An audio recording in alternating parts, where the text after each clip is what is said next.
Yo, what's up guys, welcome back to another video. This is a reaction to why sharks get creepier the deeper you go.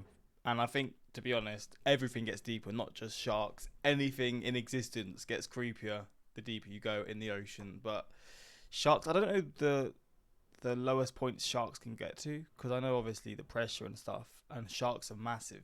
Not all sharks, some sharks are smaller. But I don't know the depths they can get to. I don't think it'll be that deep in comparison to how deep the ocean is, but obviously deep in comparison to how low humans can go, or how deep humans can go. But I'm not too sure. We're going to check this out and see. And yeah, that's pretty much it. Let's just see how creepy sharks can get, because I mean, all sharks are creepy, but the fact that they can get even creepier than I can think of, just a great white shark or a hammerhead, I mean, they creep me out. So I guess they get pretty, they start looking wild as hell. But yeah, we're going to check this out. Links are also in the description to my Patreon if you want to see some more of my reactions. But let's just check this out.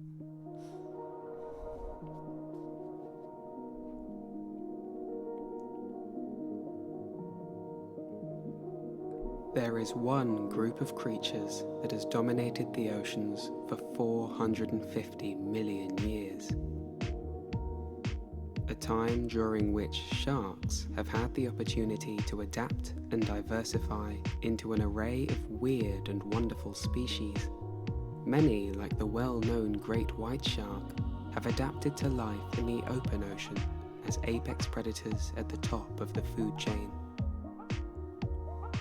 But the deeper you go into the gaping void of the deep sea, the more peculiar and otherworldly they become. Let's take a look at these fascinating yet often I can't see anything. What the hell? misunderstood inhabitants of the oceans. Is that on purpose? Oh, fuck knows. Deep sea sharks. When we think of sharks, many of us picture them as mindless killers. But sharks are far more remarkable than mere monsters. They are highly specialized predators, demonstrating an array of adaptations in order to survive the various habitats of the ocean. Look at those goddamn teeth, man. I've never done reactions towards sharks, and I've never really looked into sharks, so this is all going to be new to me. I've obviously seen great white sharks and all different types, but not like fully looking at them like this. And I mean, I don't know what shark this is, but look at the teeth on this thing. Near the surface, pelagic sharks like blue sharks, makos and great whites Bro, this is the scariest looking thing I've ever seen. Look how angry it looks. exhibit fairly similar features. They are streamlined to allow for faster movement, and bluish grey so that they can blend in with their environment. But these sharks represent just the tip of the iceberg, for lurking in deeper waters is a world of elusive, mysterious, and often gigantic shark species. From the bioluminescent lantern shark The lantern shark.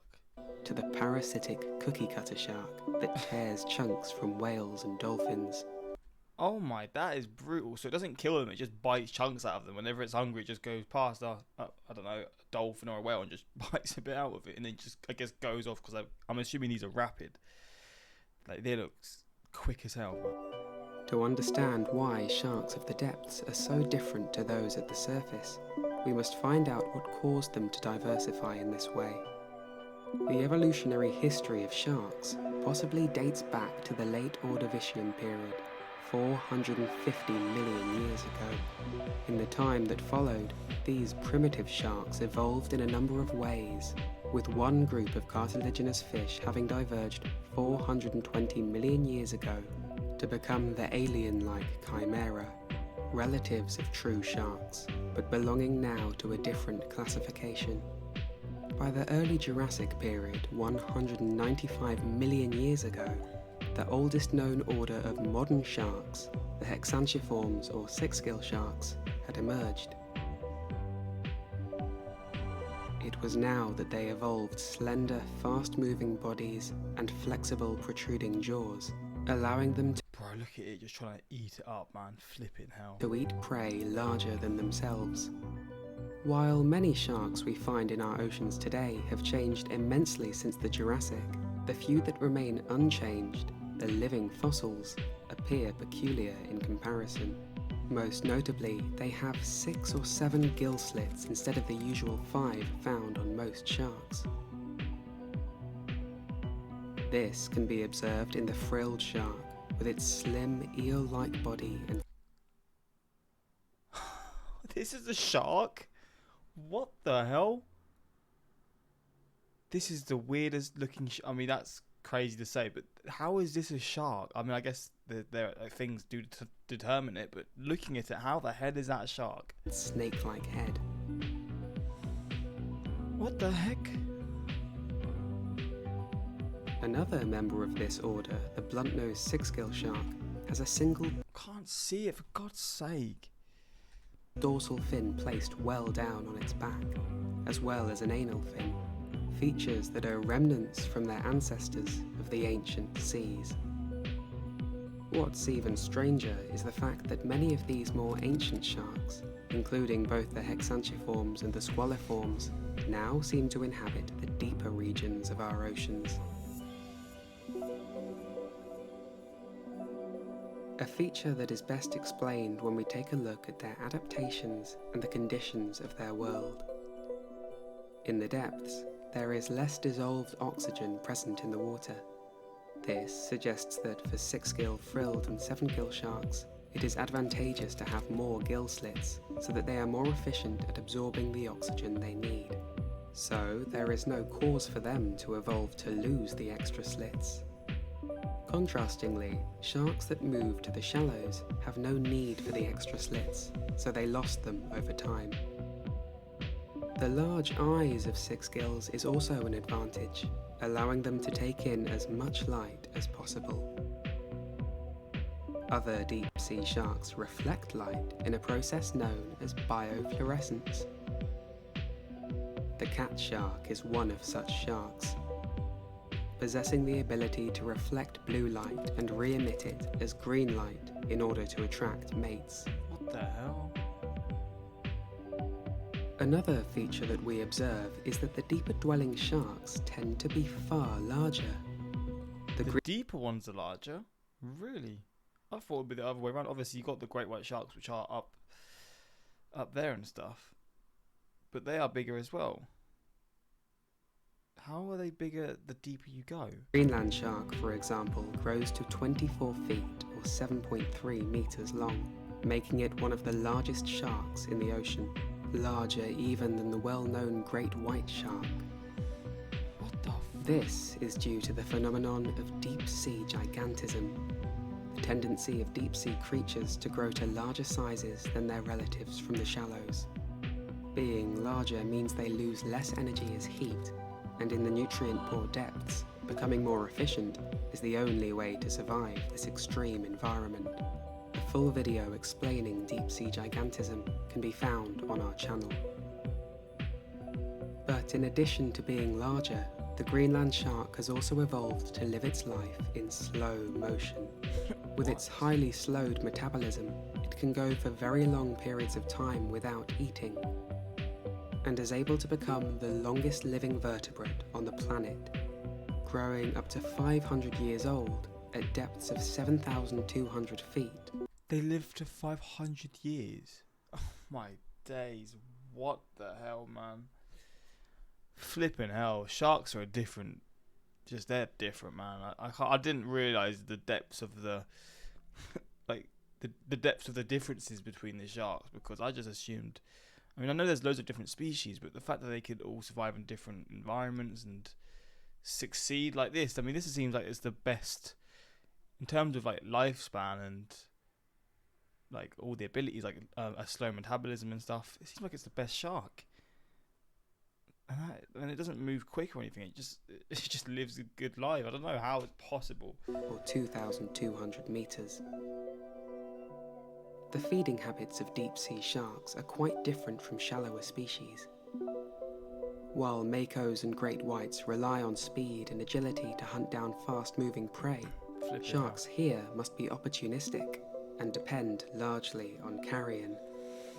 At sunken whale corpses, they use their serrated teeth as knives to saw and tear away at the flesh.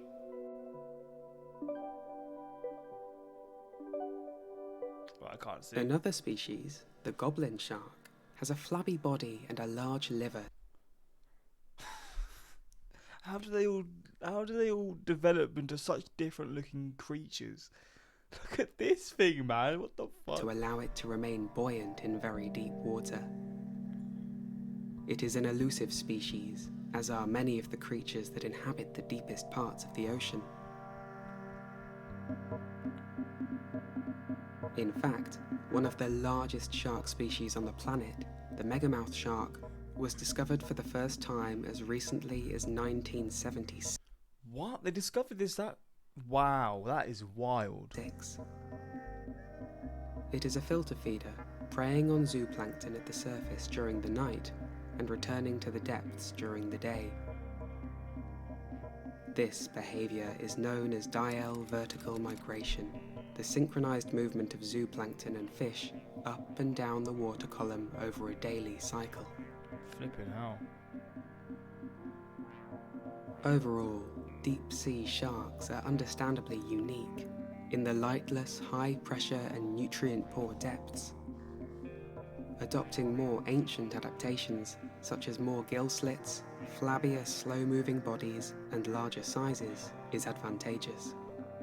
It underpins a distinct difference between these deeper species and sharks of the shallows, which have evolved differently in order to become smaller and faster. The deep sea is a different world to the surface waters, where food is plentiful and survival is less of a challenge for a predator. Check out the brand new Deep Sea Hub. God damn, man. Sharks. Who would have known that there was such a like a vast, different type of shark? The fact that the creature can live up to 500 years in darkness is insane to me. Also, well, how did they get this footage? Is this from like, I guess they put like unmanned or just cameras and stuff that you just put in the water and just catch footage and stuff, right? Flipping hell. Just to clarify, some sharks haven't changed much in a couple of 100 million years, but they are not less evolved. Their adaptations haven't had a big effect on how they look. As a guy with aquaphobia, this video is really interesting and learned a lot of things how scary sharks can be. This was so fascinating. I had no idea that sharks would be completely different depending on their depth to the ocean. Yeah, how they tend to be bigger the deeper they go and stuff. Let's take a moment and appreciate the person going that deep. For God's sake. But yeah, this was an interesting reaction. I'm definitely down to do more of this sort of stuff. But yeah, let me know your thoughts. And until next time, subscribe.